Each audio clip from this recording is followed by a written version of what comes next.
With over 100 parts in a simple manually wound watch, it is quite complex to make sure that every component from every supplier is going to work properly together within that movement.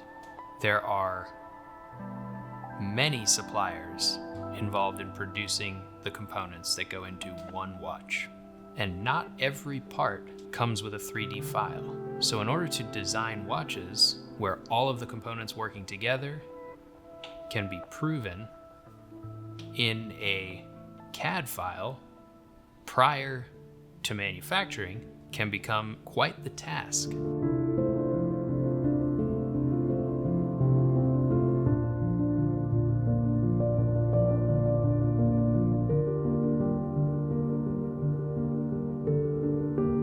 So one thing I often find myself doing is actually creating 3D files for parts that are already in the marketplace, and then working from there to make modifications to those parts that we know will actually function the way we want them to. In order to do this, we have to do some reverse engineering, because many suppliers will not simply send you the 3D part file that you're looking for. So we make that file. Some of these parts we can measure with micrometers and calipers. Other parts can be quite complex, not so easy to measure.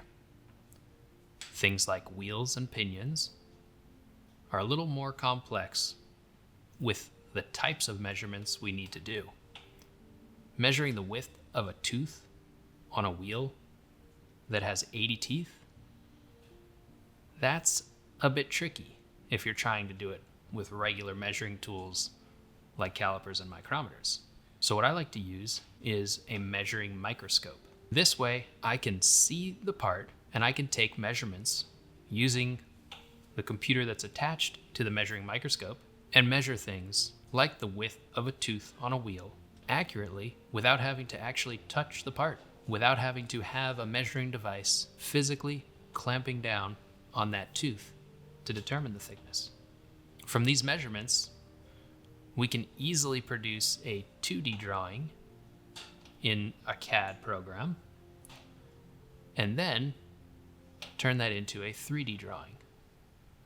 We can insert that part into our assembly and we can modify it to make sure that it works as we intend it to within our watch. These methods could also be used in order to replace a broken part on a vintage watch during a restoration. You might have a wheel that has 5 or 6 broken teeth on it.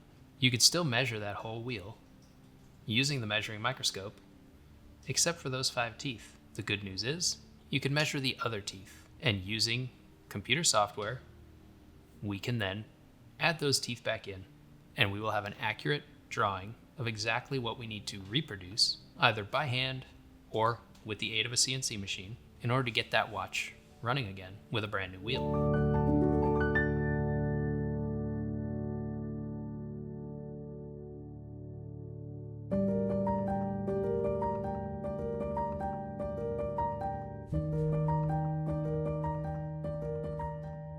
The first thing I do is simply take photographs using the measuring microscope. Very accurate photographs that will allow me to take that image, place it into our drafting software, and then trace around that part to create a 2D drawing. I could do this for multiple planes on that part if it's complex enough to warrant that. If it's something simple like a wheel, all we're going to need to know is the thickness of the wheel and also the outline shape of the wheel. With those highly accurate digital images, we're able to get that. It's similar to using an optical comparator.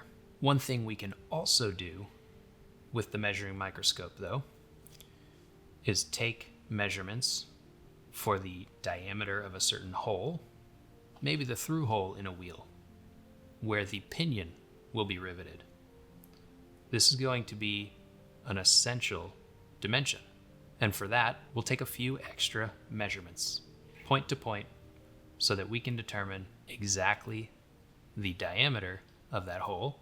And we will also take a few measurements of a few different teeth on that wheel.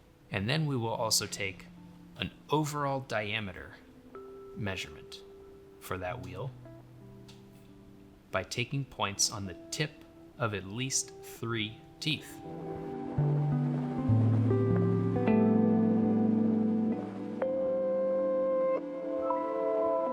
This is what we'll need in order to create a very accurate 2D and then 3D representation of this wheel that we can then manufacture exactly the same, or we can modify it and manufacture our modified design, knowing that it will work with the other components involved.